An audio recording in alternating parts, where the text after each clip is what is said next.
Was reflecting on my decision on why I stopped drinking. It's been, wow, probably about close to 8 years since I really just stopped drinking any form of alcohol. Whether it's wine or a margarita here or there or a drink or whatever. And I think that I did have maybe a glass of wine with my husband at dinner, maybe celebrating something, but for the most part, I have not drank. It's been my thing of just not drinking. And I was reflecting on the reasons why. Why did I decide to stop drinking? And it's all to be constructive, right? It's all to be that I'm building something. I'm building myself. I'm building my family. I'm building my relationship with my husband. I'm breaking generational curses of alcoholism. And I want to always be laser focused, no matter what I'm doing. If I'm working on my business or working on a book or writing or researching, I want to be completely engaged. And so those are part of the reasons too, financially.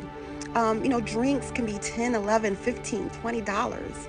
And so the added sugars on top of the carcinogens and understanding what alcohol does to the body, it just simply logically did not make sense. Emotionally, it could. We love having a good time and letting loose and releasing our inhibitions and really just being in the moment, enjoying the time, and especially when you're with a group of people and they're drinking and having a good time, you don't want to stick out like the sore thumb or looked at as the party pooper or the one that's killing everybody's buzz, right? You want to be doing what the group is doing. But I realize that when you make decisions like that, when you take hard stances like that, you quickly know and understand who your friends are. No longer am I invited to the drink out with the friends or, the boat rides that include wine and the activities that center around alcohol. You quickly realize that you're not invited to those anymore. And so for me, that's an eye opener because I want to be invited to with the crowd who wants to do things constructively for themselves and for their business.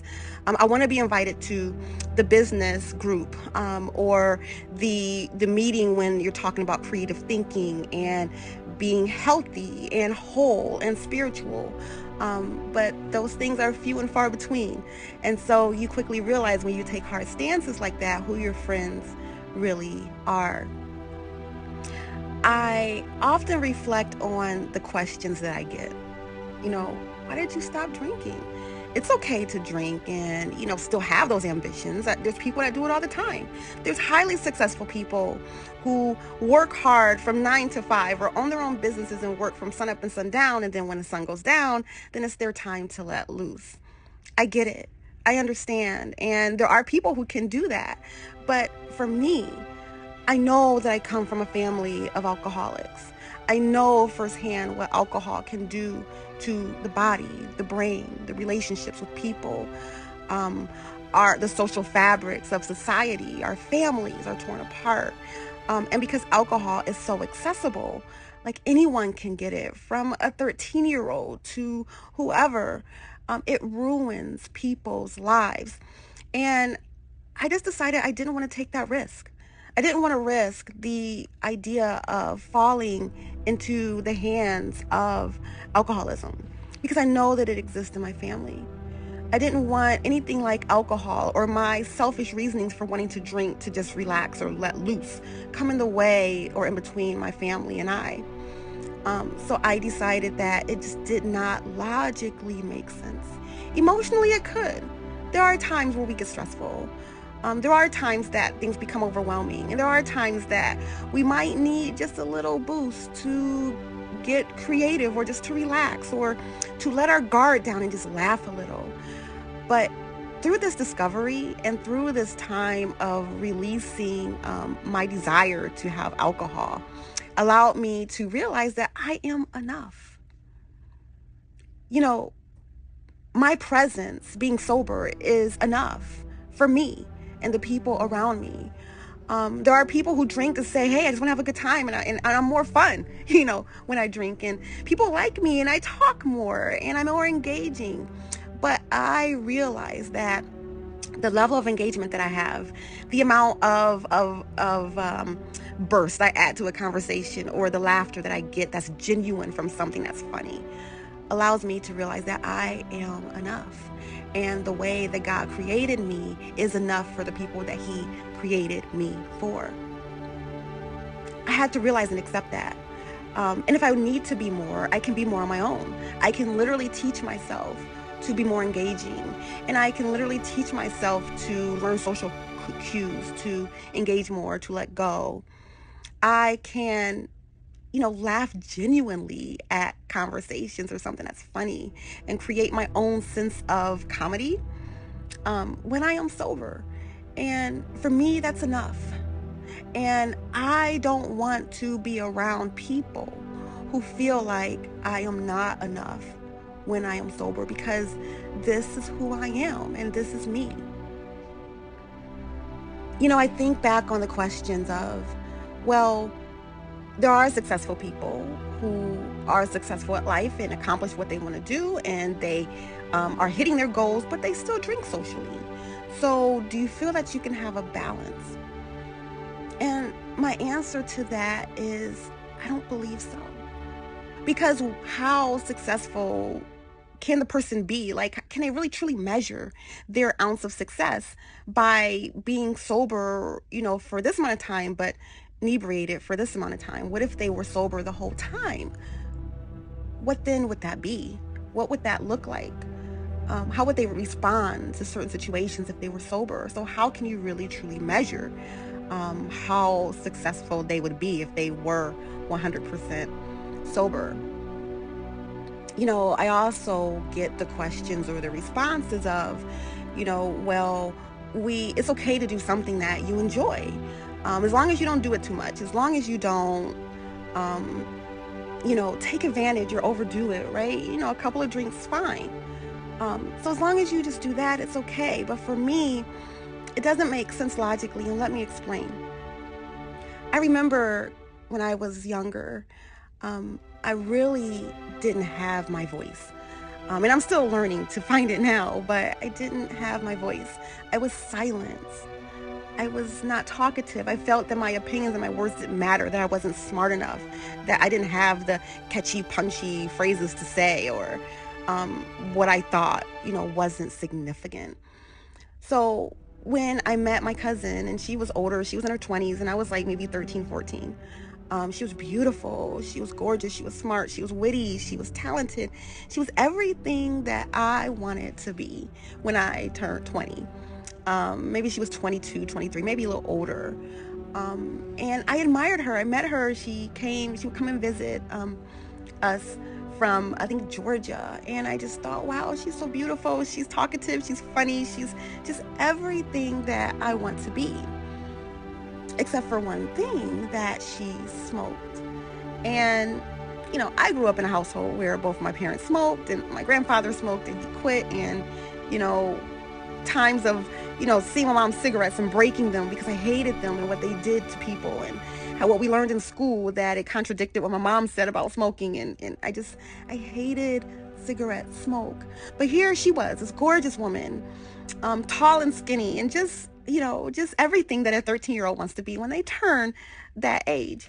And so I remember we were driving to Six Flags, and it was in the summer, and we had the air on, and it was a hot day, and so we had to drive maybe 45 minutes, and from time to time she would light up and she would put the window down. And being on the expressway when the window's down was annoying, it was loud, it was just, can you please put the window back up? But her being considerate, because that's what we did, right? When we when our parents smoked, they would be considerate of us and put the windows down. They cared about us and our lungs with the secondhand smoke, but they, internally smoked the cigarette to clog their lungs. But so she put the window down, and it was slightly irritating for me, because I thought, here she is, she has everything going for her, but she smokes and she's ruining her lungs. And we knew then, in the 80s and in the early 90s, what cigarettes do to the human body. And we learned these things in school, and we learned to just say no, and we learned to stay away from nicotine and cigarettes because of the tobacco law and trying to correct the problem that they made. So understanding this, I got up the courage because, I was a shy kid, and I got up the courage and I said, Mimi, why do you smoke? And I'll never forget this. She said to me, I'm going to die one day. We all are going to die one day. I might as well die doing something I enjoy. And that stuck with me. And now looking back on that, I realized that she was absolutely wrong, because you're not going to die. You're going to live and permeate in this world. You're not going to die. Your words are going to live forever. What we say, what we do, how we feel, our thoughts, our opinions, they last forever. This is why, or this is how. What we say affects the people around us. What we do lives in our spirits. And what we believe and what we say and what we do and what we think, they are passed down. Regardless if we have children, to the people that we influence, we pass those things down. So she, at that moment, passed down an idea of doing something that you love, whether it's destroying your body or building it up. Doing something that you love is important because you're going to die one day. You might as well do something that you enjoy. See, to me, that is an individual perspective. I look at things as an individual perspective versus a communal perspective.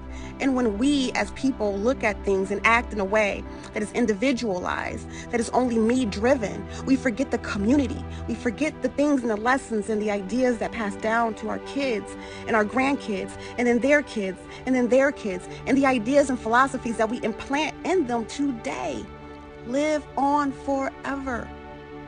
They do. And so for her to embed those words into my soul at that time, allowed me to look at life in such a way to kind of, justify things of, well, I'm going to die one day. I might as well do something that I enjoy.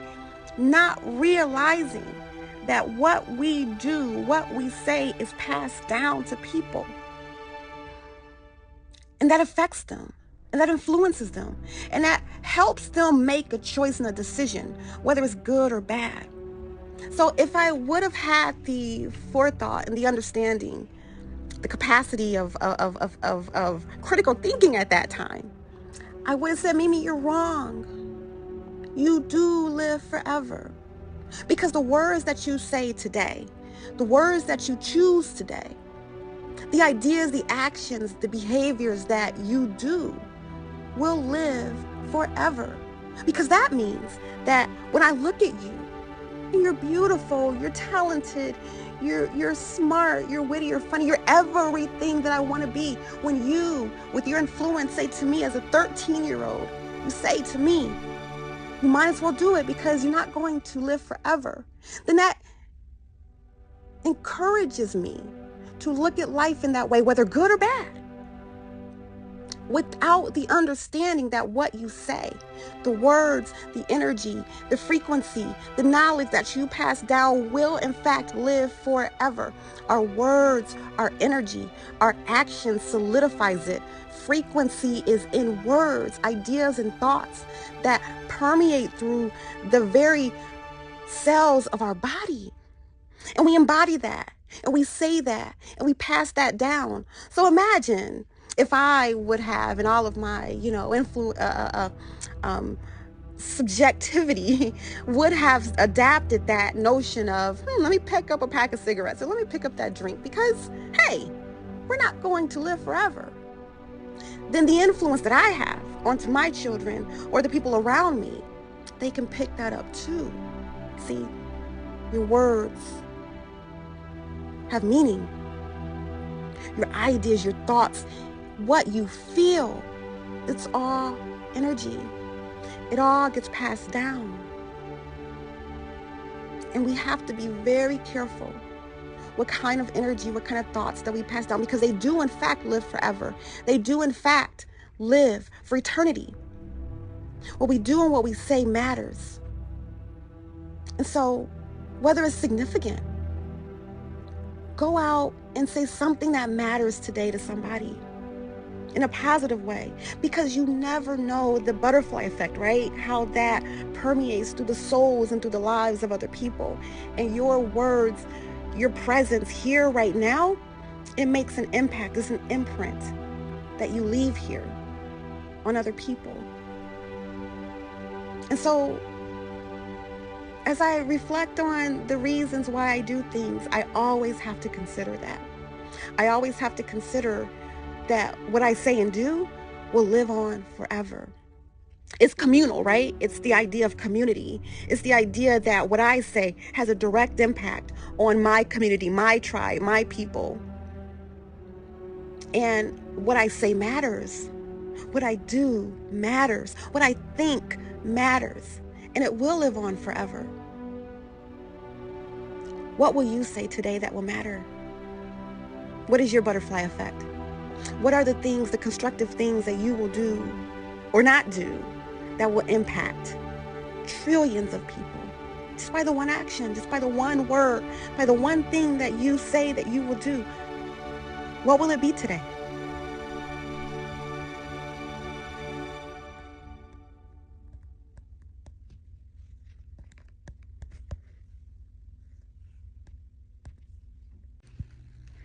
So